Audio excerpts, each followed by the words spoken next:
আজকে আমাদের দেওয়ানি কার্যবিধির ১০ম ক্লাস এবং লিখিত ২য় ক্লাস। আমরা লিখিততে আশা করি ৩টা বা ৪টা ক্লাস রাখবো। সর্বোচ্চ চেষ্টা করব ইনশাআল্লাহ। ওকে, মধ্যস্থতা আমাদের লিখিত পরীক্ষার জন্য খুবই ইম্পোর্টেন্ট। যদিও আমি আপনাদেরকে মধ্যস্থতা পড়িয়েছি, এমসিকিউর মধ্যেই লিখিতর মতো করে পড়িয়েছি। তারপরেও আবার স্পেশাল ভাবে রিপিট করতেছি কারণ মধ্যস্থতা আসলেই লিখিত পরীক্ষার জন্য খুব বেশি ইম্পোর্টেন্ট। আপনাদের লিখিত পরীক্ষায় এখান থেকে প্রবলেম কোশ্চেন আসে এবং প্রতিবারই কোশ্চেন আসে। এমসিকিউতে হয় আসবে, না হলে লিখিততে আসবে। এরকমও হয় এমসিকিউতে আসে, লিখিততেও আসে। খুবই গুরুত্বপূর্ণ একটা টপিক মধ্যস্থতা। লিখিত পরীক্ষায় কোশ্চেন আসে, মধ্যস্থতার বিধান আলোচনা করুন। আর যদি প্রবলেম কোশ্চেন আসে সেক্ষেত্রে বিভিন্নভাবে কিন্তু মধ্যস্থতার প্রবলেম কোশ্চেন দিতে পারে। কিভাবে প্রবলেম কোশ্চেন দিবে সেটাও আমরা আলোচনা করবো। ওকে, আমরা আগে থিওরিটিক্যাল পড়ে নিই যে মধ্যস্থতার বিধান আলোচনা করুন। তাহলে মধ্যস্থতা আমরা কোশ্চেনটা এইভাবে লেখা শুরু করব যে দেওয়ানি কার্যবিধি ১৯০৮ এর ৮৯ ক, ৮৯ খ এবং ৮৯ গ দ্বারায় মধ্যস্থতা সম্পর্কিত বিধান আছে। নিম্নে মধ্যস্থতার বিধান আলোচনা করা হলো। তারপরে লিখবেন হচ্ছে ধারা ৮৯ ক মধ্যস্থতা, বিকল্প বিরোধ নিষ্পত্তি, মিডিয়েশন। নিচে হচ্ছে আন্ডারলাইন করবেন। আন্ডারলাইন করে প্রত্যেকটা সাবসেকশন কিন্তু লিখতে হবে। আমি আপনাদেরকে এমসিকিউতেই বলেছিলাম যে ৮৯ ক এর যতগুলো সাবসেকশন আছে লিখিত পরীক্ষায় প্রত্যেকটা সাবসেকশন লিখতে হবে। এবং গতবার যারা আমার বইয়ে নাই স্যার। আছে, অবশ্যই আছে, আপনার বইয়ে আছে। আমি আপনাদেরকে যে পিডিএফ দিয়েছি গতকালকে যে পিডিএফ থেকে ধরেছিলেন ওইটার ১০ নাম্বার পেজে আছে। ১০ নাম্বার পেজে চলে যান। গতকালকে যে পিডিএফটা দিয়েছি। তাহলে ৮৯ ক এর যে সাবসেকশন আছে সেই সাবসেকশন থেকে আলামিন ভাই মিউট করি। সাবসেকশন 12 আমি আপনাদেরকে বারবার রিপিট করেছিলাম এমসিকিউ পরীক্ষার সময়। এবং সেই ৮৯ ক সাবসেকশন 12 থেকে অর্থাৎ ১২ থেকে কিন্তু এইবার এমসিকিউ পরীক্ষায় কোশ্চেন আসছে। No appeal, no revision, only review. অর্থাৎ আপনার মধ্যস্থতার মাধ্যমে যদি মামলা নিষ্পত্তি হয় তাহলে সেই ক্ষেত্রে সেটার বিরুদ্ধে কি করা যাবে না? আপিলও করা যাবে না, রিভিশনও করা যাবে না। কি করা যাবে? শুধুমাত্র রিভিউ করা যাবে। যাই হোক, আমরা ৮৯ ক বিস্তারিত পড়বো ইনশাআল্লাহ। তাহলে ৮৯ ক এর সাবসেকশন ১, অর্থঋণ আদালত আইন ২০০৩ এর ক্ষেত্র ব্যতীত যখন রিটেন স্টেটমেন্ট দাখিল করা হবে, তাহলে আমরা কিন্তু এই দেওয়ানি কার্যবিধিটা একেবারেই স্টেজ অনুযায়ী পড়েছি। তাহলে সেই স্টেজ অনুযায়ী সর্বপ্রথম আমরা যদি একটু রিপিট করি, সর্বপ্রথম আমরা কি করেছি? সর্বপ্রথম আমরা হচ্ছে আরজি গঠন করেছি অর্ডার 7 অনুযায়ী। আরজি গঠন করে দেন হচ্ছে কি করেছি? মামলা দায়ের করেছি সেকশন 26 এবং হচ্ছে অর্ডার 4 অনুযায়ী মোকদ্দমা দায়ের করেছি। মোকদ্দমা দায়ের হয়ে যাওয়ার পর পরবর্তীতে কি করেছি? সেকশন 27 এবং অর্ডার আপনার হচ্ছে 5 অনুযায়ী সমন জারি করেছি। সমন জারি হয়ে যাওয়ার পর পরবর্তীতে বিবাদী কি করেছেন? আমাদের গল্পে বিবাদী ছিল করিম। বিবাদী হচ্ছে অর্ডার 8 অনুযায়ী লিখিত জবাব দাখিল করেছেন। এখন লিখিত জবাব দাখিল হওয়ার পর বাদীর আর্জি, বিবাদীর লিখিত জবাব। আদালত কি মামলা ইস্যু গঠন করবেন? না। আদালত মামলা ইস্যু গঠন না করে মামলাটি কিসের জন্য পাঠাবেন?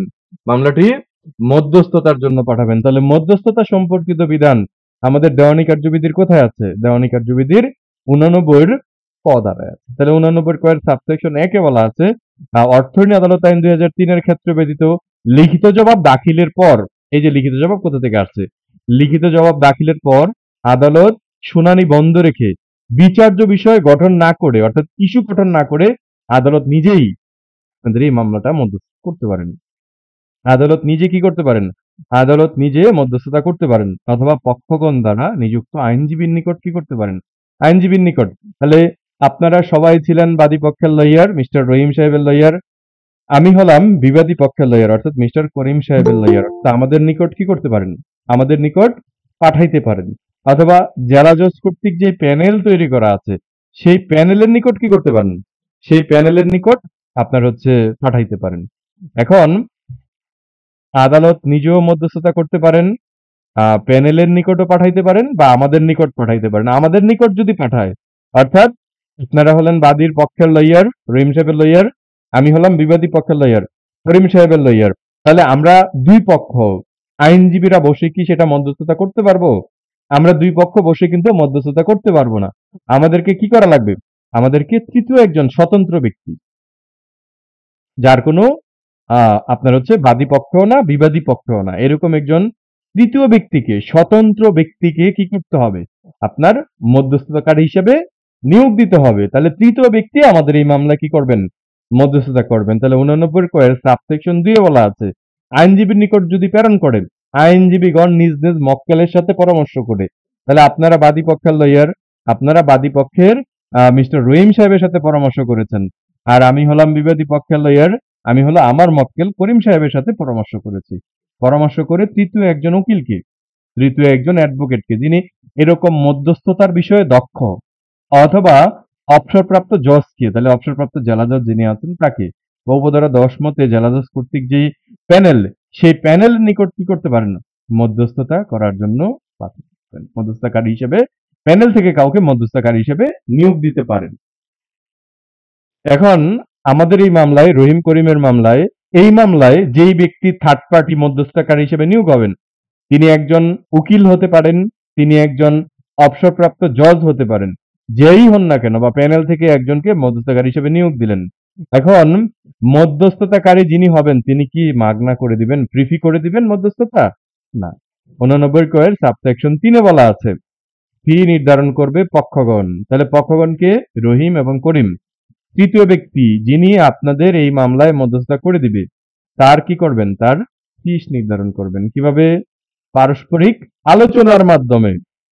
এখন তৃতীয় ব্যক্তির যে ফিসটা আছে সেটা যদি আমরা ঠিক করতে ব্যর্থ হই, তাহলে সেই ক্ষেত্রে আদালত সেটা কি করবে, আদালত ফিটা ঠিক করে দিবে, যে তৃতীয় ব্যক্তি যিনি আমাদের এই মামলায় মধ্যস্থতা করে দিবেন, হুম, তার যে ফিসটা দিতে হবে সেটা যদি আমরা দুই পক্ষ নির্ধারণ করতে ব্যর্থ হই, সেই ক্ষেত্রে আদালত সেই ফিসটা কি করবেন, ঠিক করে দিবেন। 89 কয়ের সাবসেকশন 4 বলা আছে, এখন মধ্যস্থতার জন্য প্রেরণের তারিখ থেকে কত দিনের মধ্যে মধ্যস্থতাকারী নিয়োগ করবেন? মধ্যস্থতার জন্য প্রেরণের তারিখ থেকে পক্ষগণ 10 দিনের মধ্যে মধ্যস্থতাকারী নিয়োগ করবেন। এটা এমসিকিউ টপিক। তারপরে লিখিততেও কিন্তু লিখতে হবে। এখন পক্ষগণ যদি 10 দিনের মধ্যে তৃতীয় ব্যক্তিকে মধ্যস্থতাকারী হিসেবে নিয়োগ দিতে ব্যর্থ হয়, সেই ক্ষেত্রে আদালত কত দিনের মধ্যে মধ্যস্থতাকারী ঠিক করে দিবেন?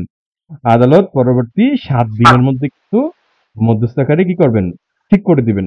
এই যে মধ্যস্থতা কার্য আমাদের এই গল্পের রহিম এবং করিমের, আশা করি সবাই বুঝতে পারতেছেন, যদিও একটু স্পিডে বলতেছি, আশা করি বুঝতে পারতেছেন, কারণ এগুলো আমাদের কিন্তু পড়া সবার।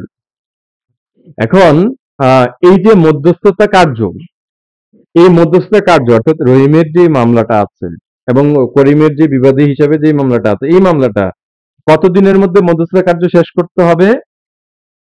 60 দিনের মধ্যে মধ্যস্থতা কার্য কি করতে হবে, শেষ করতে হবে।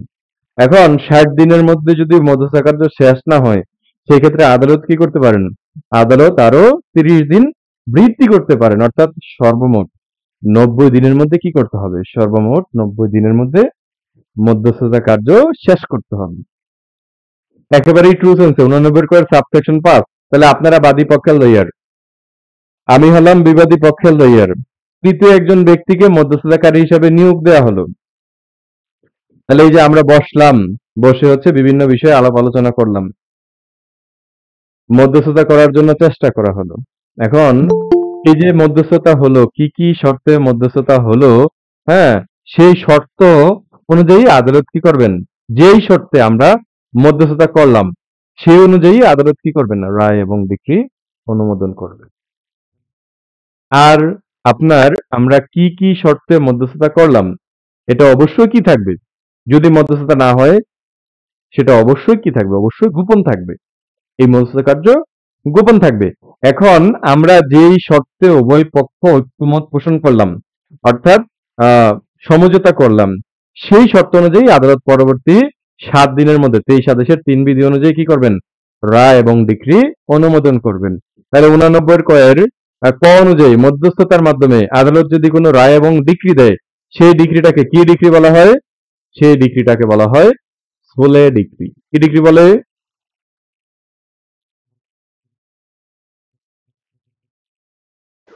সোলে ডিগ্রি। সোলে ডিক্রি, বা হচ্ছে কি আপোষ মীমাংসার মাধ্যমে যে সোলে ডিক্রিটা ডিগ্রি হয়, সোলে ডিক্রি বলা হয়। তাহলে এই সোলে ডিক্রির বিরুদ্ধে কি আপিল করা যায়? এই সোলে ডিক্রির বিরুদ্ধে কিন্তু আপিল করা যায় না। রিভিশন করা যায়? রিভিশনও করা যায় না। কি করা যায়? শুধুমাত্র রিভিউ স্যার, রিভিউ করা যায়। রিভিউ করা যায় স্যার। আচ্ছা, এই মামলায় আপনারা যে বাদী পক্ষে মামলা দায়ের করলেন, আমি হলাম বিবাদী পক্ষে লিখিত জবাব দাখিল করলাম, এই মামলায় আদালত কি নিজে মধ্যস্থতা করতে পারেন? আদালত নিজে কি করতে পারেন? আদালত নিজে মধ্যস্থতা করতে পারেন। এখন আদালত যদি মধ্যস্থতা করেন তাহলে সেই ক্ষেত্রে কি হবে? সেই অনুযায়ী আদালত কি করবেন? আদালত যদি নিজে মধ্যস্থতা করেন সেই অনুযায়ী তিনি রিপোর্ট প্রদান করবেন এবং সেই অনুযায়ী তিনি এই রায় এবং ডিক্রি অনুমোদন করবেন।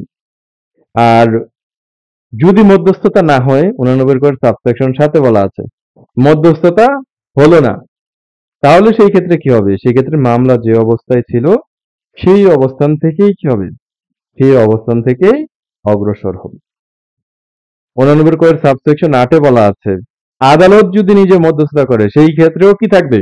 এই যে মধ্যস্থতা কোন কোন শর্তে মধ্যস্থতা হলো বা কি কি বিষয়ে আলাপ আলোচনা হলো এই সবকিছু কি থাকবে? সবকিছু গোপন থাকবে। 89 কোড সাবসেকশন 9 কোর্ট যদি মধ্যস্থতা করতে ব্যর্থ হয় তাহলে সে আর কি করবে না? কোর্ট যদি মধ্যস্থতা করতে ব্যর্থ হয় সে কিন্তু আর এই মামলায় শুনানি করবে না। কি করবেন? সে আদালত ধরেন একটা মামলা, আমাদের এই মামলাটা যে আর যে আনমিউট করা আছে মিউট করে দিবেন। আর এই রহিম সাহেব এবং করিম সাহেবের যে মামলাটা, এই মামলাটা ধরেন আপনাকে ক্লাস থেকে বের করে দিচ্ছি এই মুহূর্তে যিনি আনমিউট আছেন।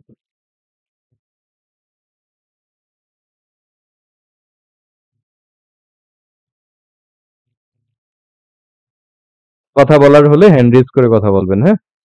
আচ্ছা, খুবই গুরুত্বপূর্ণ টপিক, এখান থেকে 2 বার কোশ্চেন আসছে। যদি এখানে আনমিউট করে কিছু একটা আওয়াজ দেন তাহলে অন্যদের ক্ষতি হবে। একেবারেই ট্রু সেন্সে আমাদের 89 কোয়ের সাবসেকশন 9 বলা আছে কোর্ট যদি মধ্যস্থতা করতে ব্যর্থ হয় সে আর শুনানি করবে না। কারণ আমাদের এই যে মামলাটা আমাদের 20% জমি নিয়েই তো মামলা রহিম এবং করিমের মধ্যে। এই মামলায় কোর্ট নিজেই মধ্যস্থতা করার জন্য কি করলেন? চেষ্টা করলেন। এখন কোর্ট নিজে মধ্যস্থতা করে ব্যর্থ হলেন। উনি মধ্যস্থতা করতে পারলেন না। তাহলে উনি যদি মধ্যস্থতা করতে না পারেন, উনি যদি ব্যর্থ হন, তাহলে সেই ক্ষেত্রে এই মামলায় উনি আর কি করবেন না? উনি আর এই মামলায় শুনানি করবেন না। উনি কি মামলাটা কিসের জন্য পাঠাবেন? এই মামলাটা উপযুক্ত এখতিয়ার সম্পন্ন আদালতে প্রেরণ করবেন। ধরেন আমাদের মামলাটা বিজ্ঞ সিনিয়র সহকারী জজ আদালতে চলমান। এখন বিজ্ঞ সিনিয়র সহকারী জজ আমাদের এই মামলায় মধ্যস্থতা করার জন্য চেষ্টা করলেন। এখন বিজ্ঞ সিনিয়র সহকারী জজ আদালত এই মামলায় মধ্যস্থতা করতে গিয়ে ব্যর্থ হলেন। তাহলে ব্যর্থ যদি হন তাহলে 89 সাবসেকশন 9 বলা আছে তিনি আর সেই মামলা শুনানি করবেন না। তিনি উপযুক্ত এখতিয়ার সম্পন্ন আদালতে সেই মামলাটা কি করবেন? সেই মামলাটা প্রেরণ করবেন। 89 সাবসেকশন 10 বলা আছে জেলা বার অ্যাসোসিয়েশনের সভাপতির সাথে পরামর্শ করে, হ্যাঁ, জেলা বার অ্যাসোসিয়েশনের সভাপতির সাথে পরামর্শ করে জেলা জজ, অবসরপ্রাপ্ত জজ, তারপর হচ্ছে বিরোধ মীমাংসায় দক্ষ ব্যক্তি বা অন্য কোনো ব্যক্তি যাকে আদালত সঠিক বলে মনে করে এরকম ব্যক্তিকে কি করতে পারেন? আপনার মধ্যস্থতাকারী হিসাবে নিয়োগ দিতে পারেন। তাহলে মধ্যস্থতার প্যানেল আমরা যে বললাম, তাহলে প্যানেল কে তৈরি করেন? প্যানেল তৈরি করেন হচ্ছে জেলা জজ। কার সাথে পরামর্শ করে প্যানেল তৈরি করেন? জেলা বার অ্যাসোসিয়েশনের যে সভাপতি আছে, হ্যাঁ, সেই সভাপতির সাথে পরামর্শ করে কি করেন? আপনার এই প্যানেল তৈরি করেন। আচ্ছা, 89 কয়ের সাবসেকশন 11 কোর্ট ফি আইন 1870 যাই থাকুক না কেন আপস মীমাংসার মাধ্যমে যদি মামলা নিষ্পত্তি হয় তাহলে সেই ক্ষেত্রে আদালত কি করবেন? আদালত হচ্ছে যে কোর্ট ফি আর্জি জবাবে দেওয়া হয়েছিল সেই কোর্ট ফি ফেরত দেওয়ার জন্য সার্টিফিকেট ইস্যু করবেন এবং ইস্যুর তারিখ থেকে 60 দিনের মধ্যে সেই কোর্ট ফি আপনি যখন মামলা দায়ের করেছেন, আমরা জানি যে 8 ধারার মামলা যদি হয় সেক্ষেত্রে আমাদেরকে কি করতে হবে? মূল্যানুপাতিক কোর্ট ফি দিতে হবে। তার মানে ধরেন আপনি 40,000 টাকার কোর্ট ফি দিয়েছেন, সেই কোর্ট ফি গুলো আপনি কি পাবেন? 60 দিনের মধ্যে ফেরত পাবেন। বিবাদীর ক্ষেত্রেও যদি কোর্ট ফি দিয়ে থাকে সেই কোর্ট ফি কি পাবে? কোর্ট ফি কিন্তু 60 দিনের মধ্যে ফেরত পাবেন। কখন ফেরত পাবেন? যদি মধ্যস্থতার মাধ্যমে মামলা শেষ হয়। 89 সাবসেকশন 12 এটা ইংলিশ সহ পাবেন। No appeal or revision shall lie against any order or decree passed by the court in precedence of the settlement between the parties under this section. অর্থাৎ 89 সাবসেকশন 12 এ বলা আছে নো আপিল নো রিভিশন। তার মানে 89 ক অনুযায়ী যদি মধ্যস্থতার মাধ্যমে মামলা কি হয়? নিষ্পত্তি হয় তাহলে সেটার বিরুদ্ধে কি করা যাবে না? আপিলও করা যাবে না, রিভিশনও করা যাবে না। কি করা যাবে? শুধুমাত্র আপনি রিভিউ করতে পারবেন। তাহলে এই ধারার মধ্যে কোনো আদেশ দিলে সে আদেশের বিরুদ্ধে আপিলও হবে না, রিভিশনও হবে না। এখন আপনাদের সাথে ট্রু সেন্সে একটা কোশ্চেন ঠান্ডা মাথায় বোঝার চেষ্টা করবেন। একদম ট্রু সেন্সে। ধরেন আমাদের এই মামলাটা রহিম সাহেব এবং করিম সাহেবের মামলাটা, এই মামলাটায় বিজ্ঞ আদালত নিজেই মধ্যস্থতা করার জন্য চেষ্টা করলেন। এখন উনি মধ্যস্থতা করার চেষ্টা করে বিজ্ঞ আদালত মধ্যস্থতা করতে কি হলেন? মধ্যস্থতা করতে ব্যর্থ হলেন। এখন মধ্যস্থতা করতে উনি ব্যর্থ হয়ে উনি পরবর্তীতে কি করলেন? আহ শুনানির জন্য তারিখ নির্ধারণ করলেন। এই ক্ষেত্রে আইনগত কোনো ব্যত্যয় হয়েছে নাকি হয়নি? যদি আপনার সপক্ষে মতামত দিন। আপনারা বলেন তো। হয়নি স্যার, কোনো স্যার হয়েছে, স্যার ব্যত্যয় হয়েছে, কারণ উনি তো নিজে শুনানি করতে পারবেন না, এটা ট্রান্সফার করতে হবে না স্যার?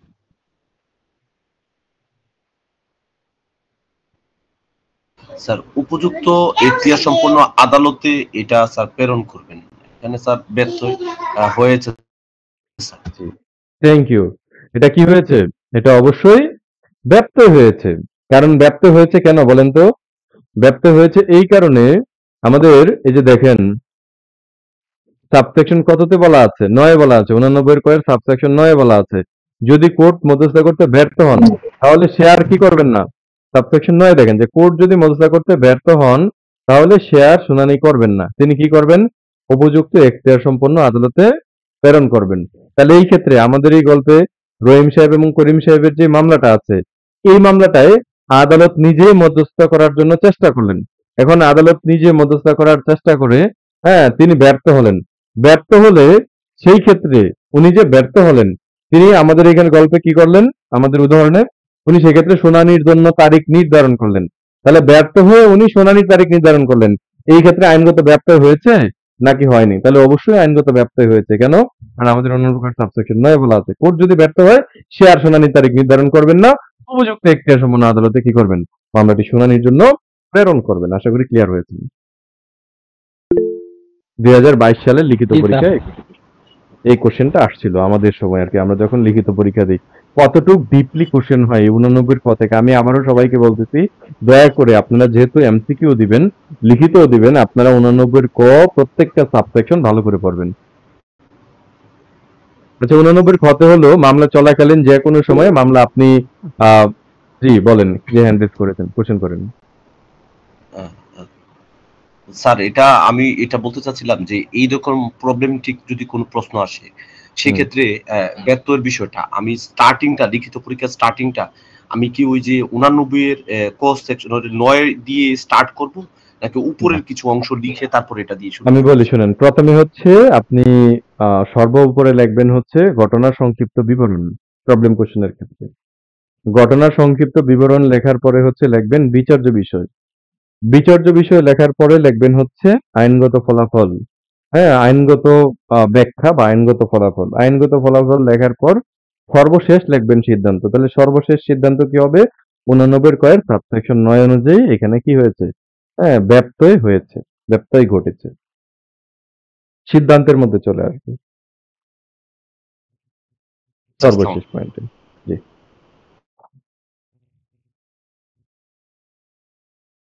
ওকে, তাহলে 89 খতে হলো আরবিট্রেশন বা সালিসি। তাহলে বিরোধ নিষ্পত্তির জন্য মামলা চলাকালীন যে কোনো সময় আপনি মোকদ্দমা তুলে নিতে পারবেন আবেদন করে। আদালতে যদি আপনি আবেদন করেন যে আপনারা মামলাটা তুলে নিবেন, তাহলে আদালত আপনাকে কি করবে? অনুমতি দিবে। তো তুলে নেওয়ার পর পরবর্তীতে আপনার আরবিট্রেশন অ্যাক্ট আছে 2001, সে অনুযায়ী আপনারা মামলাটা কি করতে পারবেন? নিষ্পত্তি করতে পারবেন।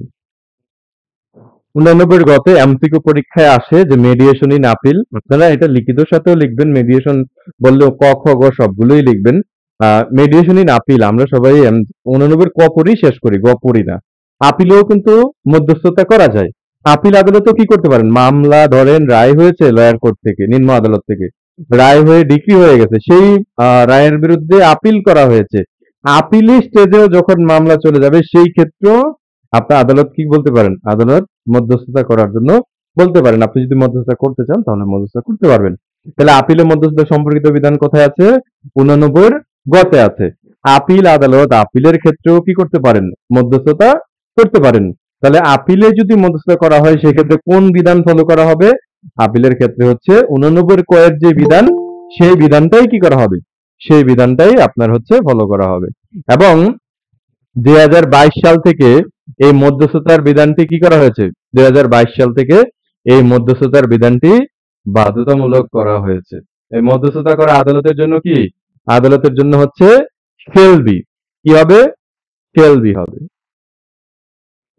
স্যার এটা তো 2012 সাল লেখা। হ্যাঁ, 2012 সাল থেকেই 2012 সাল থেকে বাধ্যতামূলক করা হয়েছে। আমি কি অন্য কিছু বলেছি? 2 সাল বলেছি? 2012 সাল হবে, হ্যাঁ? স্যার 22 না স্যার 22 সাল শুনছি তো এজন্য আর কি আচ্ছা, আমারই আর কি 2012 ভুল হবে। হতে পারে। জি, 2012। ওকে। প্লেন বা আরজি এইবার লিখিত পরীক্ষায় আসছেন। খুব ভালো করে পড়িয়েছিলাম আপনাদের। লিখিত ব্যাচেও ভালো করে পড়িয়েছিলাম, এমসিকিউ ব্যাচেও ভালো করে পড়িয়েছিলাম। এবার লিখিত পরীক্ষার কোশ্চেন খুবই স্ট্যান্ডার্ড হয়েছে। আমি বলবো না সহজ হয়েছে, তবে আমি মনে করি যারা নিয়মিত পড়াশোনা করেছেন সবারই পরীক্ষা ভালো হয়েছে এবং আমি আশাবাদী গতবার যেরকম পরীক্ষায় লিখিত পরীক্ষায় 10 হয়েছে, অনেক ভালো স্টুডেন্ট ফেল করেছেন। আশা করি এইবার এরকমটা হবে না। কারণ এইবার যে পরীক্ষাটা হয়েছে খুবই স্ট্যান্ডার্ড মানের কোশ্চেন হয়েছে এবং আশা করি আপনার অ্যাডভোকেটের সংখ্যা আগে থেকে ইনশাল্লাহ বৃদ্ধি পাবে। যারা রেগুলার পড়াশোনা করবেন আপনারা অবশ্যই পরীক্ষায় ভালো করবেন। আদেশ 7 এইবার লিখিত পরীক্ষায় চলে আসে, তারপরেও আদেশ 7টা অনেক ইম্পর্টেন্ট। প্লেন বা আরজি। তাহলে সর্বপ্রথম যখন মক্কেল যেই রহিম সাহেব আপনার চেম্বারে আসলো, চেম্বারে আসার পর আপনি সর্বপ্রথম কি করেছেন? তার পক্ষে আরজি গঠন করেছেন। তাহলে সেই আরজি গঠন সম্পর্কিত বিধান কোথায় আছে আমাদের? দেওয়ানি কার্যবিধির 7 আদেশে আছে। তাহলে 7 আদেশের এক বিধি আরজির উপাদান। তাহলে আরজির উপাদান কয়টি? এটা আমাদের এমসিকিউর বিষয়। আরজির উপাদান হলো 9টি, কিন্তু লিখিত পরীক্ষায় কিন্তু সেই 9টা উপাদান আপনাকে খাতায় লিখতে হবে। এই ক্ষেত্রে আমি একটু বলে দিই আপনাদেরকে যে আপনাদের অনেক সময় এরকম হয় যে একটা দুইটা পয়েন্ট মনে থাকে না, তাহলে সেই ক্ষেত্রে আপনারা এরকম ভাবে নাম্বারিং না দিয়ে স্টার চিহ্ন দিয়ে লিখেন। উপরে লিখেন যে আরজির উপাদান 9টি, সেটা ঠিক রাখবেন, কিন্তু ভিতরে হচ্ছে আপনার স্টার চিহ্ন দিয়ে দিয়ে লিখবেন। ঠিক আছে? একটা যদি 19-20 হয়ে যায় সমস্যা নেই। ওকে, তাহলে সর্বপ্রথম আরজির উপাদান যে 9টি, সর্বপ্রথম কি থাকবে আরজির মধ্যে? সবার উপরে আদালতের নাম।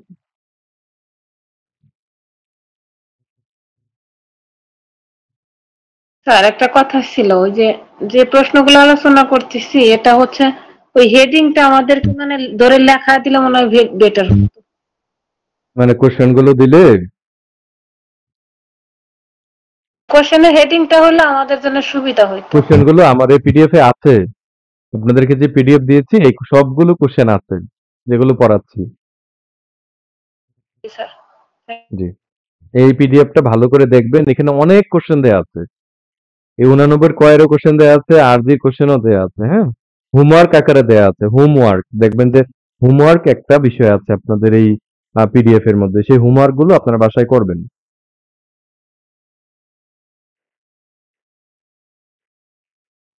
ওকে, তাহলে যে আদালতে মামলা দায়ের করা হয়েছে তার নাম। সেকেন্ডলি হলো বাদীর নাম, পরিচিতি, বাসস্থান। নতুন করে যুক্ত হয়েছে 2025 সালে মোবাইল নাম্বার, জাতীয় পরিচয়পত্র, ইমেল। থার্ডলি হলো বিবাদীর নাম, পরিচিতি, বাসস্থান, মোবাইল নাম্বার, জাতীয় পরিচয়পত্র, ইমেল। ফোর্থলি হলো বাদী বিবাদী যদি নাবালক হয়, মানসিক বিকারগ্রস্ত হয়, সেই সম্পর্কে আপনাকে কি করতে হবে? বিবৃতি দিতে হবে। মামলার পর্যবেক্ষণ সংক্রান্ত কি কারণে মামলার উদ্ভব হয়েছে এটা আপনার আর্জির মধ্যে কি করতে হবে? বিবৃতি দিতে হবে।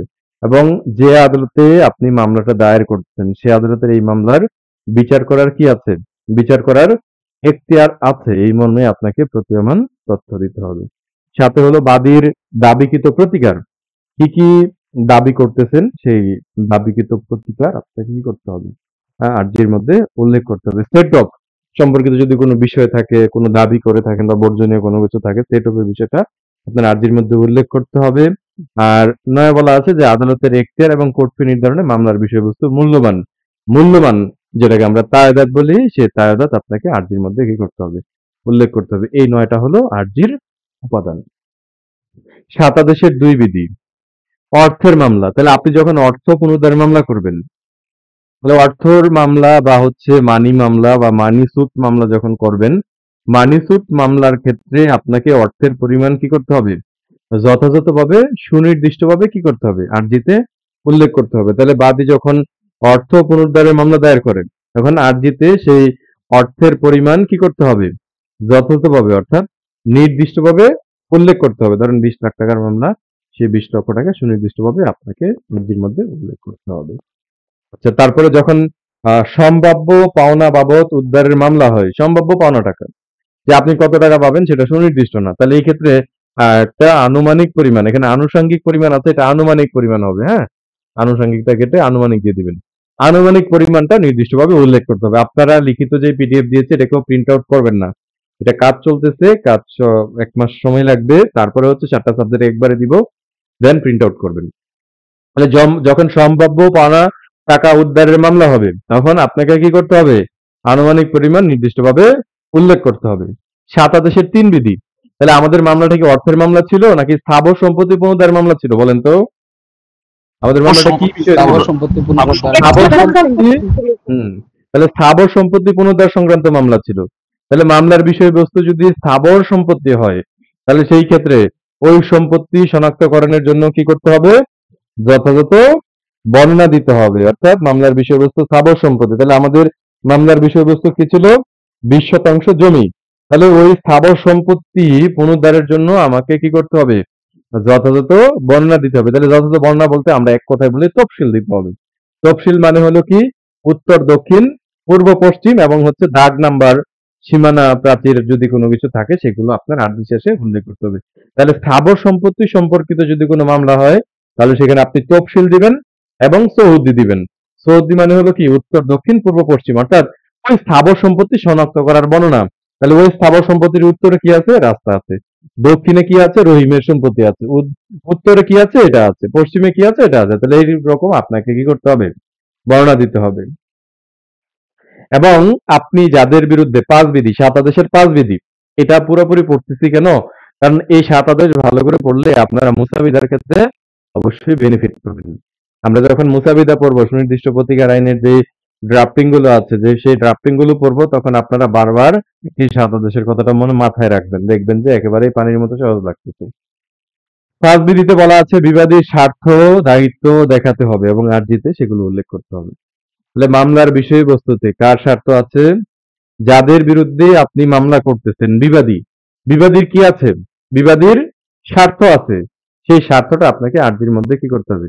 আর্জির মধ্যে উল্লেখ করতে হবে। 6 বিধি। এখন আপনারা বলবেন সুনির্দিষ্ট প্রতিকারের 8 ধারার মামলা কত বছরের মধ্যে করতে হবে? স্যার 12 বছর। আর 9 ধারার মামলা? 9 ধারার মামলা 6 মাস। এটা জাস্ট এক্সাম্পল হিসেবে বললাম, আরো তো অনেক মামলা আছে।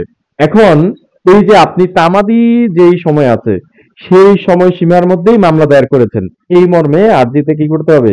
এই মর্মে আর্জিতে একটা পয়েন্ট দিতে হবে, অর্থাৎ বিবৃতি উল্লেখ করতে হবে। Very very important, return of plant, rejection of plant, 7 আদেশের 10 বিধি।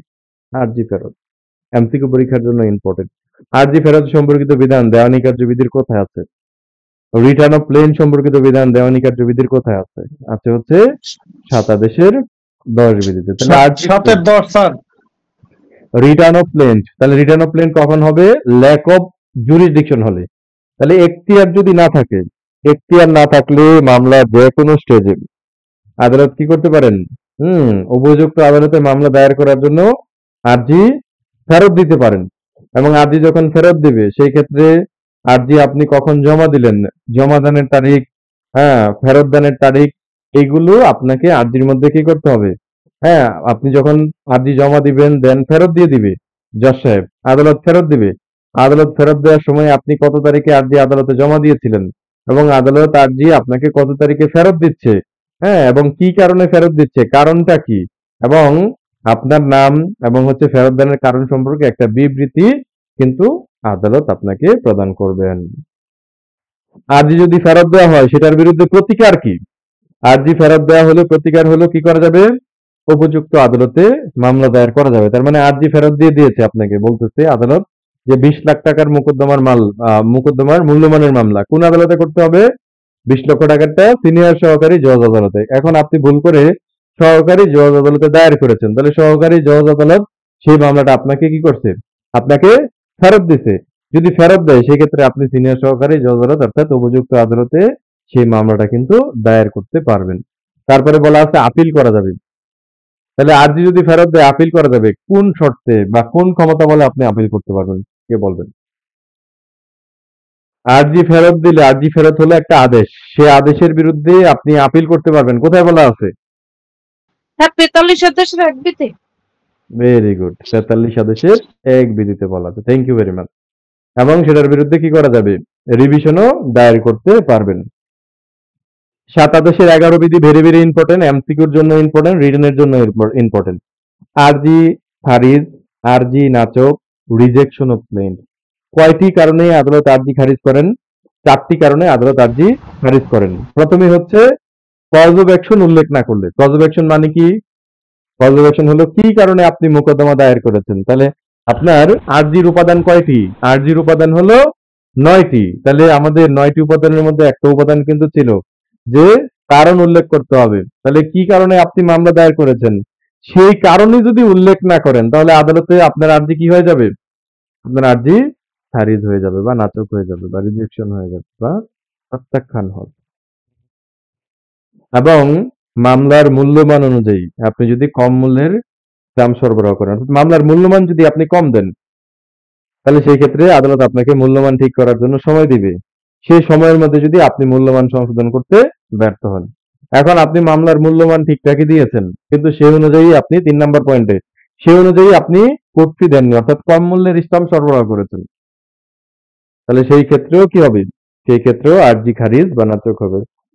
ফোর্থলি বলা আছে আইন দ্বারা যদি বাড়িত হয়, তাহলে আইন দ্বারা বাড়িত মানে হলো বার্ড বাই ল যদি হয় সেই ক্ষেত্রেও আরজি কি হতে পারে? আরজি খারিজ বা নাকচ হতে পারে। তাহলে আরজি যদি খারিজ হয় সেটার বিরুদ্ধে প্রতিকার কি? প্রতিকার গুলো কিন্তু আপনাদের এমসিকিউ পরীক্ষায় আসে, লিখিত পরীক্ষাও জানতে চাই। তাহলে আরজি খারিজ হলে প্রতিকার কি হবে? আরজি খারিজ কি? আরজি খারিজের আদেশ হলো একটি ডিক্রি, তাই এর বিরুদ্ধে কি করা যাবে? 96 ধারা অনুযায়ী আপিল দায়ের করা যাবে। তাহলে আরজি খারিজের বিরুদ্ধে কি করা যাবে?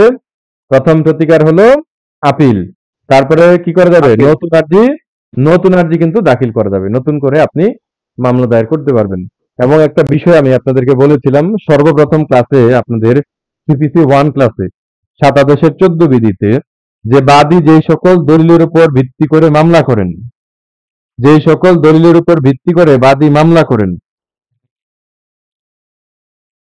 সমস্ত দলিলপত্র কি করতে হবে? সমস্ত দলিলপত্র বাদী যে সকল দলিলের উপর ভিত্তি করে মামলা করেন তা কি করতে হবে? তা দাখিল করতে হবে। তাহলে বাদীর দখলে যতগুলো দলিল আছে, যত ধরনের দলিল আছে, হ্যাঁ, সব ধরনের দলিল আদালতে কি করতে হবে? হাজির করতে হবে। সেগুলোর সার্টিফাইড কপি। উনি যে আর্জি লিখেছেন, আপনারা তো অনেক ভালো সিভিল লয়ার, 25 পৃষ্ঠার বা 30 পৃষ্ঠার একটা আর্জি লিখছেন, সেই আর্জি শেষে কি করতে হবে? যতগুলো দলিলের উপর ভিত্তি করে মামলা দায়ের করেছেন সেগুলোর সবগুলোর সার্টিফাইড কপি আর্জির সাথে আপনাকে জমা দিতে হবে এবং সেগুলো বোর্ড দিয়ে সেলাই করবেন। বোর্ড দিয়ে সেলাই করে আর্জির সাথে আপনাকে কি করতে হবে? জমা দিতে হবে। আর আপনার দখলে যদি কোনো দলিল না থাকে সেই দলিলটা এই মামলার সত্য ঘটনা উদ্ঘাটনের জন্য কি খুবই প্রয়োজন। তাহলে বাদীর দখলে যদি দলিল না থাকে তাহলে সম্ভব হলে কি করতে হবে? দলিলটি কার দখলে আছে সেই সম্পর্কে একটা বিবৃতি দিতে হবে। এই হলো আপনাদের অর্ডার 7। অর্ডার 7 সম্পর্কে কারো কোনো কোশ্চেন আছে?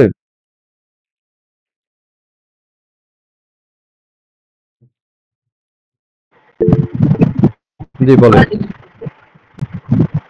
স্যার আরজি প্রত্যাখ্যান, হ্যাঁ, এই আরজি প্রত্যাখ্যানটা কোথায় স্যার? এটা তো পাইলাম না।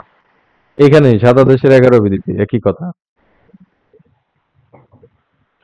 কালকে মনে হয় কোশ্চেনটা করেছিলেন। 11 বিধি নাকচ গতকালকেও করেছিলেন মনে হয়। করিনি স্যার। আরজি হ্যাঁ, আমি করি নাই স্যার এটা। আচ্ছা আচ্ছা ঠিক আছে। আরজি খারিজ বা নাকচ এটা প্রত্যাখ্যান একই জিনিস নাকি স্যার? স্বাভাবিক। আমার কোশ্চেন ছিল স্যার। জি, তাহলে স্যার এই প্রত্যাখ্যান হইলে এটার বিরুদ্ধে কি রিভিশন করা যাবে? আপিল করতে পারবেন, রিভিশনও করতে এটা তো পারবেন। মানে যেমন একটা আপনার এই যে 21 নম্বর ইয়াতে আছে, আমি এটা মার্ক করে রেখেছিলাম যে আরজি প্রত্যাখ্যান আদেশের বিরুদ্ধে কোন প্রতিকার দাবি করা যাবে না। এখানে যাবে না বলছে, এখানে রিভিশন বলছে যে রিভিশন যাবে না, কিন্তু আমি তো জানি যে আপিল এবং রিভিশন করা যাবে, কিন্তু এখানে বলছে যাবে না রিভিশন। তাহলে ওই প্রশ্নটার মধ্যে টাইপ মিস্টেক আছে ভাইয়া। হ্যাঁ, এরকম টাইপ মিস্টেক তো হইতেই পারে। স্যার আইন দ্বারা বাড়িত হলে এইটা একটু যদি আচ্ছা, আইন দ্বারা বাড়িত খুব গুড কোশ্চেন করেছেন, খুবই সুন্দর কোশ্চেন করেছেন। আমাদের 2 আদেশের 2 বিধি, 2 আদেশের 2 বিধিতে কি আছে বলেন তো? স্যার ডিগ্রি 2 আদেশে কি আছে?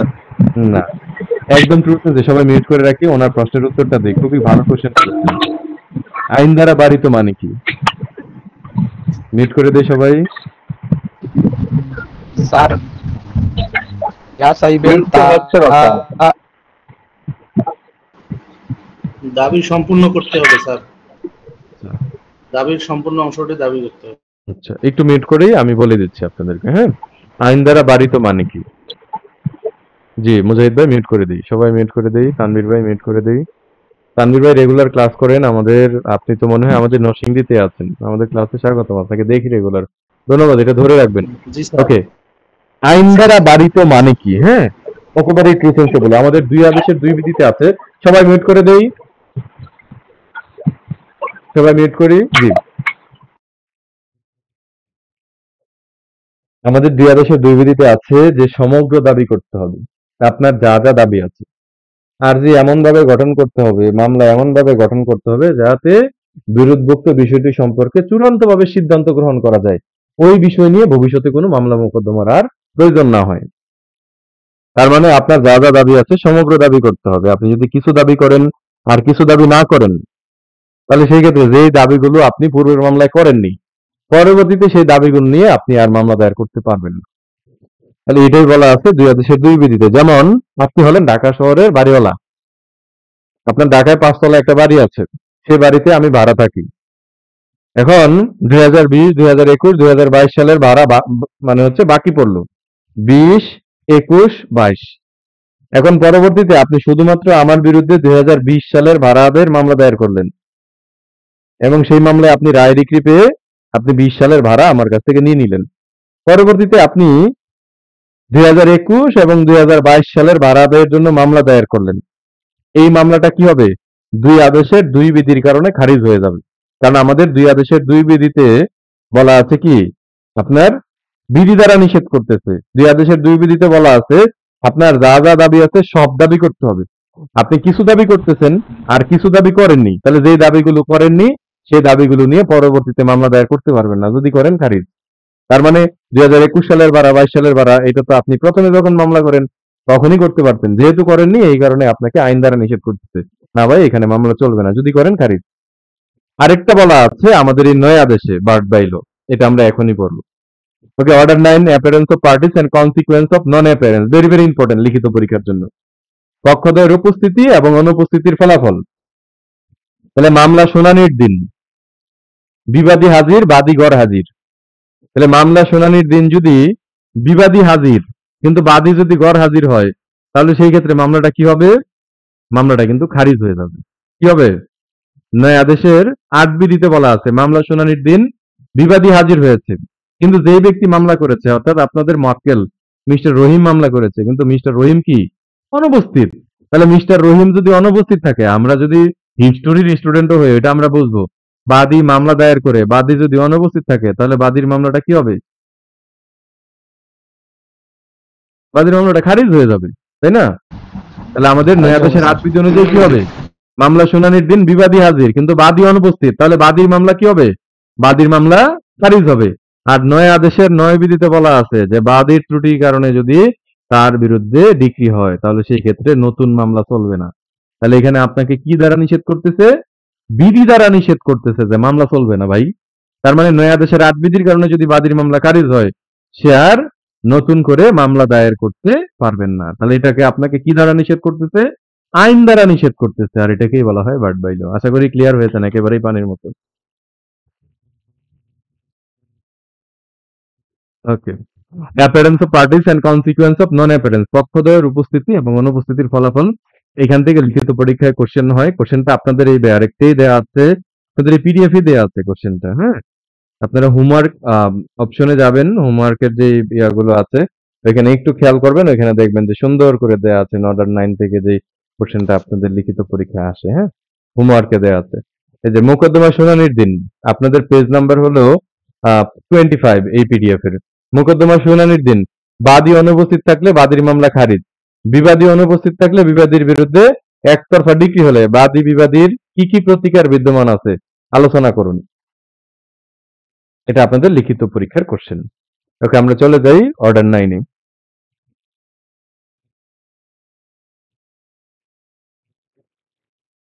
আমার একটা কোশ্চেন ছিল স্যার অর্ডার 7 এর উপর। জি, কোশ্চেন গুলো একবারে শেষ করে নেই, অর্ডার 9টা পড়ে নেই, অর্ডার 9টা পড়ে নেই, সময় লাগবে না, 5 মিনিট লাগবে, 5 মিনিট।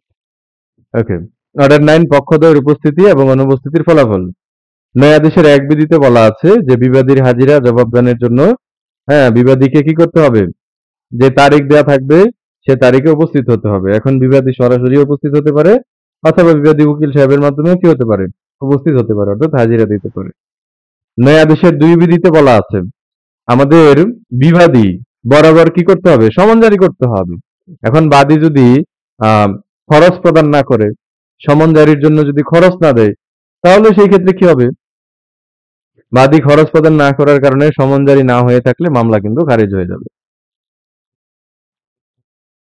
তবে আপনি বিবাদীর বরাবর অর্থাৎ করিম সাহেবের বরাবর সমন জারির জন্য খরচ দেননি, তারপরেও বিবাদী এসে হাজির, তাহলে সেই ক্ষেত্রে কি হবে না, সেই ক্ষেত্রে মামলা খারিজ হবে না। ন্যায়াধীশের 3 বিধিতে বলা আছে মামলা শুনানির দিন বাদী এবং বিবাদী উভয়ই যদি অনুপস্থিত থাকে, তাহলে সেই ক্ষেত্রে আদালত কি করবেন, সেই ক্ষেত্রে আদালত মামলা খারিজের আদেশ দিবেন। তাহলে ন্যায়াধীশের 2 বিধিতে বাদীর মামলা খারিজ হচ্ছে, একবারে ঠান্ডা মাথায় বোঝার চেষ্টা করি ট্রু সেন্সে। তাহলে ন্যায়াধীশের 2 বিধিতে কেন খারিজ হচ্ছে, বিবাদীর বরাবর যে সমন জারি হবে সেই সমন জারির জন্য আপনি খরচ দেননি, এই কারণে খারিজ হচ্ছে। আর ন্যায়াধীশের 3 বিধিতে কেন খারিজ হচ্ছে, মামলা শুনানির দিন বাদী বিবাদী উভয় অনুপস্থিত, এই কারণে মামলা খারিজ হচ্ছে। তাহলে ন্যায়াধীশের 2 বিধিতে খারিজ হচ্ছে সমন জারির খরচ না দেওয়ার জন্য, আর ন্যায়াধীশের 3 বিধিতে খারিজ হচ্ছে বাদী বিবাদী উভয় অনুপস্থিত থাকার জন্য। তাহলে 2 বিধি এবং 3 বিধিতে যদি মামলা খারিজ হয়ে যায় বাদীর মামলা, সেক্ষেত্রে বাদী কি করতে পারবে, নতুন করে আবার মামলা করতে পারবে। আর সেক্ষেত্রে আরো যে আদার যে বিষয়গুলো আছে, যে খারিজ রদের আবেদন, বাদী কি করতে পারে, খারিজ রদের আবেদন করতে পারে, ন্যায়াধীশের 9 বিধি, ন্যায়াধীশের 9 এর ক বিধি অনুযায়ী সে খারিজ রদের আবেদনও করতে পারবে। ন্যায়াধীশের 5 বিধি, এটা এবার এমসিকিউ পরীক্ষায় আসছে, বারবার বলেছি, সমন যদি জারি না হয়ে ফেরত আসে, ধরেন জারিকারক বিবাদী করিম সাহেবের বাসায় গেল, বাসায় যাওয়ার পর করিম সাহেবকে পায়নি ওই ঠিকানায়, তাহলে সমন জারি না হয়ে যদি ফেরত আসে, সেই ক্ষেত্রে কি করতে হবে, বাদীকে আবার নতুন করে 30 দিনের মধ্যে সমনের দরখাস্ত দায়ের করতে হবে। তাহলে সমন জারি না হয়ে ফেরত আসলে বাদী কি করবেন, 30 দিনের মধ্যে নতুন করে সমনের দরখাস্ত দাখিল করবেন।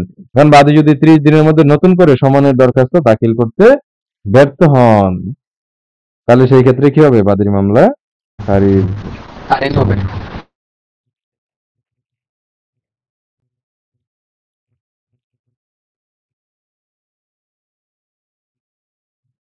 মানে সমন জারি না হয়ে ফেরত আসলে, সে ফেরত আসার পর বাদীকে কতদিনের মধ্যে নতুন করে সমনের দরখাস্ত করতে হবে, এইবারের এমসিকিউ পরীক্ষায় আসছে। নতুন করে কতদিনের মধ্যে সমনের দরখাস্ত করতে হবে, নতুন করে 30 দিনের মধ্যে দরখাস্ত করতে হবে। যদি না করেন মামলা খারিজ। তাহলে মামলা যদি ন্যায়াধীশের 5 বিধিতে খারিজ হয়ে যায়, তাহলে সেই ক্ষেত্রে বাদীর প্রতিকার কি, তাহলে ন্যায়াধীশের 5 বিধিতে খারিজ হচ্ছে নতুন করে 30 দিনের মধ্যে সমনের দরখাস্ত দাখিল করতে ব্যর্থ হয়েছেন, তাহলে সেই ক্ষেত্রে কি করতে পারবেন, বাদী আবার নতুন করে মামলা দায়ের করতে পারবেন। এখন আসি স্যার, এটা তো বাদীর একটা সুবিধা দিয়ে দিল স্যার। স্যার, বাদীর ক্ষেত্রে তো এটা একটা বিরাট সুবিধা না? অবশ্যই সুবিধা, আইনে দিয়েছে সুবিধা বাদীকে, আমার আপনার কি করা আছে? এই দেওয়ানি কার্যবিধি ম্যাক্সিমাম সুবিধাই বাদীকে দিয়েছে, কিন্তু একটা অসুবিধাও আছে। অসুবিধাটা কি বলেন তো, কে বলতে পারবেন? অসুবিধাটা কে বলতে পারবেন? বাদীর সব কি হয়, খরচ করলো, উপস্থিত হতে পারলো না, তাদের জন্য ক্ষতি স্যার। আবার নতুন করে মামলা করে, তারপরেও ওখানে ক্ষতি হয়েছে স্যার। আচ্ছা, বুঝতে পেরেছি।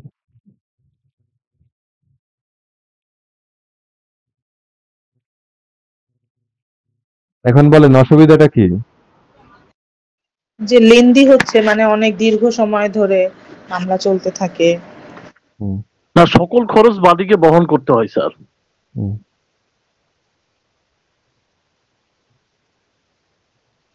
বাদীর অসুবিধাটা কি বলেন তো, আমার প্রশ্ন মনে বুঝতে পারেননি। একটা কথা কি, বাদীর মামলা কিন্তু বাদীকেই কি করা লাগে, বাদীর মামলা বাদীকেই প্রমাণ করা লাগে। তার মানে আপনি যদি মামলা দায়ের করেন একদম ট্রু সেন্সে বাদী পক্ষে, আপনি যদি বাদী পক্ষে মামলা দায়ের করেন, সেই মামলায় বিবাদী যদি হাজির নাও হয়, বিবাদী যদি হাজির নাও হয় এর মানে এই না সেই মামলায় আপনি বাদী পক্ষে রায় এবং ডিক্রি পাবেন। তার মানে আপনি বাদী মামলা করেছেন, আপনার মামলাটা আপনাকেই কি করতে হবে? প্রমাণ করতে হবে। অর্থাৎ কাকে প্রমাণ করতে হবে? বাদীর মামলা বাদীকেই কি করা লাগবে? বাদীকেই প্রমাণ করা লাগবে। অর্থাৎ আপনি মামলা করেছেন, বিবাদী নাই, বিবাদী না থাকলেও আপনার মামলা আপনাকে প্রমাণ করতে হবে। ওকে, তারপরে হচ্ছে নয়া আদেশের 6 বিধি একতরফা ডিক্রি। তাহলে নিম্নোক্ত ক্ষেত্রে আদালত মামলা একতরফা নিষ্পত্তি করতে পারেন। কখন একতরফা নিষ্পত্তি করবেন বলেন তো? একতরফা ডিক্রি কখন হবে? যখন বিবাদী হাজির না হয়। তার মানে বাদী আপনি হাজির, আপনার মক্কেল রহিম হাজির, বাদী হাজির, কিন্তু বিবাদী করিম কি? বিবাদী করিম গড় হাজির। তাহলে বাদী হাজির, বিবাদী গড় হাজির, আর সমন যথাযথভাবে কি করা হয়েছে? জারি করা হয়েছে। তাহলে এরকম পরিস্থিতিতে মামলাটা কিভাবে নিষ্পত্তি হবে? মামলাটা একতরফা সূত্রে নিষ্পত্তি হবে, তাই না? তাহলে আপনি বাদী হাজির, কিন্তু যার বিরুদ্ধে মামলা করেছেন করিম, করিম গড় হাজির। তাহলে বিবাদী যদি হাজির না হয় মামলা কি হবে? মামলা একতরফা সূত্রে নিষ্পত্তি হবে। এই ক্ষেত্রে অবশ্যই সমন যথাযথভাবে কি হতে হবে? জারি হতে হবে। আমার সাথে রিপিট করার দরকার নেই প্লিজ। তাহলে একতরফা যদি হয় সেক্ষেত্রে বিবাদীর প্রতিকার কি? বিবাদীর প্রতিকার হলো একতরফা ডিক্রির বিরুদ্ধে উনি আপিল করতে পারবেন। কারণ আমাদের 96 ধারায় বলা আছে, হ্যাঁ 96 ধারায় কি বলা আছে? 96(2) বলা আছে একতরফা ডিক্রির বিরুদ্ধে কি করা যায়? একতরফা ডিক্রির বিরুদ্ধে আপিল করা যায়। তাহলে সেক্ষেত্রে 96(2) অনুযায়ী আপনি কি করতে পারবেন? সে একতরফা ডিক্রির বিরুদ্ধে আপনি আপিল করতে পারবেন। পাশাপাশি কি করতে পারবেন? নয়া আদেশের 13 এবং নয়া আদেশের 13 ক অনুযায়ী একতরফা ডিক্রি রদের আবেদন করতে পারবেন। তাহলে নয়া আদেশের 13 বিধি অনুযায়ী যদি 6 বিধির অধীন বিবাদীর বিরুদ্ধে একতরফা ডিক্রি হয়, সেই একতরফা ডিক্রি রদের জন্য আপনি দরখাস্ত দায়ের করতে পারবেন, যেটাকে আমরা বলি বিবাদীর স্থানী মামলা। সেই একতরফা ডিক্রি রদের দরখাস্ত তামাদিনের কত অনুচ্ছেদ অনুযায়ী করা হয়? তামাদিনের 164 অনুচ্ছেদ অনুযায়ী। কত দিনের মধ্যে করতে হবে?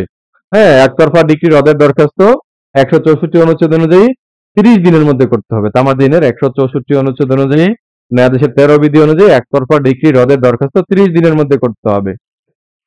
ন্যায়াদেশের 13 জি স্যার এই আবেদনটা যদি স্যার নামঞ্জুর হয় তখন কি হবে? সেটার বিরুদ্ধে ন্যায়াদেশের 13 বিধি অনুযায়ী যদি নামঞ্জুর হয় সেটার বিরুদ্ধে আপনি রিভিশন করতে পারবেন, যেখানে আপিল চলে না। তাহলে ন্যায়াদেশের 13 বিধি কি আপিলযোগ্য আদেশ? আপনারা 43 আদেশে চলে যান, 43 আদেশে গিয়ে দেখেন যে ন্যায়াদেশের 13 বিধি আছে কিনা।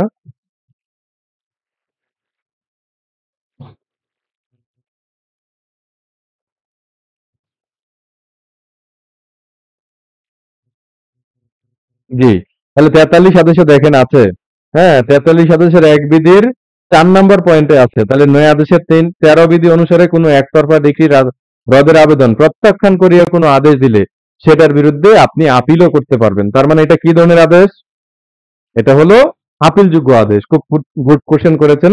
তাহলে আপনার কোশ্চেনের উত্তর হলো 43 আদেশের 1 বিধির গহ অর্থাৎ 4 নম্বর পয়েন্টে এখানে দেখেন বলা আছে, ডিতে বলা আছে an order under rule 13 of order 9 rejection and application in case open to appeal for an order to set aside a decree passed ex parte। তার মানে এটা আপিলযোগ্য আদেশ। ওকে, থ্যাংক ইউ ভেরি মাচ। নয়া আদেশের 13 ক বিধি অনুযায়ী একতরফা ডিক্রি জি স্যার কোনো কিছুর বিরুদ্ধে যদি আপিল না হয় তাহলে স্যার আপিল যদি করতে না আপিল যদি না হয় তাহলে স্যার আপিলের পরিবর্তে রিভিশন হবে। আপিলের পরিবর্তে রিভিশন হবে না। যেখানে আপিল চলে না সেখানে আপনি আইনের প্রশ্নে এবং ঘটনার প্রশ্নে রিভিশন করতে পারবেন। আইনের প্রশ্নে, ঘটনার প্রশ্নে রিভিশন করতে পারবেন যদি আপিল না চলে। স্যার রিভিউ সেম আদালতেই করা যায়। রিভিউ করা যায় 47 আদেশের 1 বিধি এবং 114 ধারা অনুযায়ী এমন কোনো নতুন তথ্য, এমন কোনো গুরুত্বপূর্ণ বিষয় যেটা আপনি পূর্বে শত চেষ্টা করেও বিজ্ঞ আদালতে উপস্থিত করতে পারেননি, এখন আপনি উপস্থিত করতে পেরেছেন। সেক্ষেত্রে সেম আদালতে, অর্থাৎ যে আদালত রায় দিয়েছে, যে আদালত ডিক্রি প্রদান করেছে, সে আদালতেই আপনি রিভিউ করতে পারবেন। ওকে, আমরা এটা শেষ করি। স্যার রিভিউ করার উদ্দেশ্য হলো স্যার 13 ক। তাহলে 13 ক বিধির অধীন সেক্ষেত্রে কি করা যাবে? একতরফা ডিক্রি সরাসরি রদের আবেদন করা যাবে। তাহলে নয়া আদেশের 13 বিধি অনুযায়ী একতরফা ডিক্রি রদের আবেদন করতে পারবেন, আর নয়া আদেশের 13 ক বিধির অধীন কি করতে পারবেন? একতরফা ডিক্রি সরাসরি রদের আবেদন করতে পারবেন। তাহলে সরাসরি রদের আবেদন কত দিনের মধ্যে করতে হবে? সরাসরি রদের আবেদন 30 দিনের মধ্যে করতে হবে, দরখাস্তের সাথে এফিডেভিট দিতে হবে এবং মিউট করে রাখি প্লিজ। একতরফা আমি ডিক্রি একটু রদের জানতে চাই কোশ্চেন শেষে করব, ক্লিয়ার। নিতেছি আপনার কোশ্চেন, ক্লাস শেষ করি শেষে ওকে নিচ্ছি। তাহলে আদালত একতরফা ডিক্রি সরাসরি রদের আদেশের সাথে বিবাদীকে কত টাকা খরচ প্রদানের নির্দেশ দিতে পারেন। এটা আপনাদের এমসিকিউর জন্য খুবই ইম্পর্টেন্ট। আপনারা দয়া করে ভিতর দিয়ে মানে অন্য সাবজেক্টে কোশ্চেন করেন না, ঠিক আছে? আপনাদের তো কোশ্চেন করার জন্য যথেষ্ট পরিমাণ সুযোগ দেওয়া হয় ক্লাস শেষ হয়ে যাওয়ার পর। অন্য টপিকে সেই আপিল রিভিউ রিভিশন আমরা এগুলো পড়ে আসছি, তারপরেও আবারও তো রিটেনে পড়বো আপিল রিভিউ রিভিশন, তখন কইরেন। ওকে, তাহলে নয় আদেশের 13 ক আদালত সরাসরি একতরফা ডিক্রি রদের আদেশের সাথে কি করতে পারেন, বিবাদীকে 3000 টাকা খরচ প্রদানের নির্দেশ দিতে পারেন এবং এই আদেশ একবারের বেশি হবে না। অন্যান্য প্রতিকারের জায়গায় এটা আমরা প্রথমেই বলেছি একতরফা ডিক্রির বিরুদ্ধে 96(2) অনুযায়ী কি করা যাবে, আপিলও দায়ের করা যাবে এবং 114 ধারা অনুযায়ী কি করতে পারবেন, রিভিউ দায়ের করতে পারবেন। এখন আসি মামলা খারিজ। তাহলে মামলা শুনানির দিন একটু আগেই পড়েছি, মামলা শুনানির দিন বিবাদী হাজির, অর্থাৎ আপনাদের মক্কেল হাজির নেই, অর্থাৎ বাদী হাজির নেই, কিন্তু আমার মক্কেল বিবাদী করিম হাজির। তাহলে মামলা শুনানির দিন যদি বিবাদী হাজির হয়, বাদী অনুপস্থিত থাকে, সেই ক্ষেত্রে বিবাদী যদি বাদীর দাবি মেনে নেয় তাহলে বাদীর পক্ষে আদালত কি করবেন, ডিক্রি প্রদান করবেন। আর বিবাদী যদি বাদীর দাবি অস্বীকার করে তাহলে সেই ক্ষেত্রে আদালত কি করবেন, মামলা খারিজ করে দিবেন। আমরা যদি এক কথায় বলি, মামলা শুনানির দিন বাদী হাজির নেই, অর্থাৎ রহিম হাজির নেই, মামলা শুনানির দিন বিবাদী হলো করিম হাজির, তাহলে সেই ক্ষেত্রে আদালত কি করবেন, আদালত মামলাটা খারিজ করে দিবেন। আর মামলা যদি খারিজ হয় সেক্ষেত্রে বাদীর প্রতিকার কি, বাদীর অনুপস্থিতির কারণে, বাদীর দোষে, বাদীর ত্রুটির কারণে, আদেশের 9 বিধি, বাদীর ত্রুটির কারণে যদি মামলা খারিজ হয় সেক্ষেত্রে কি হবে না, নতুন মামলা চলবে না, নতুন মামলা দায়ের করা যাবে না। কি করা যাবে, আপনার খারিজ রদের দরখাস্ত দায়ের করা যাবে। তাহলে খারিজ রদের দরখাস্ত কত দিনের মধ্যে করতে হবে, খারিজ রদের দরখাস্ত 30 দিনের মধ্যে করতে হবে। 30 দিন। এবং নয় আদেশের 9 ক বিধি অনুযায়ী কি করা যাবে, আপনার মামলা খারিজ যদি হয়ে যায় সেই খারিজ আদেশ সরাসরি রদের দরখাস্ত দায়ের করা যাবে। এই ক্ষেত্রে দরখাস্ত করতে হবে 30 দিনের মধ্যে। আদালত কি করতে পারেন, সরাসরি খারিজ আদেশ রদের সাথে বাদীকে 1000 টাকা ক্ষতিপূরণ প্রদানের নির্দেশ দিতে পারেন। Thank you very much. কারো কোনো কোশ্চেন থাকলে করতে পারেন। আমার একটা কোশ্চেন ছিল অর্ডার 7 থেকে। জি, আদি গঠনের সময়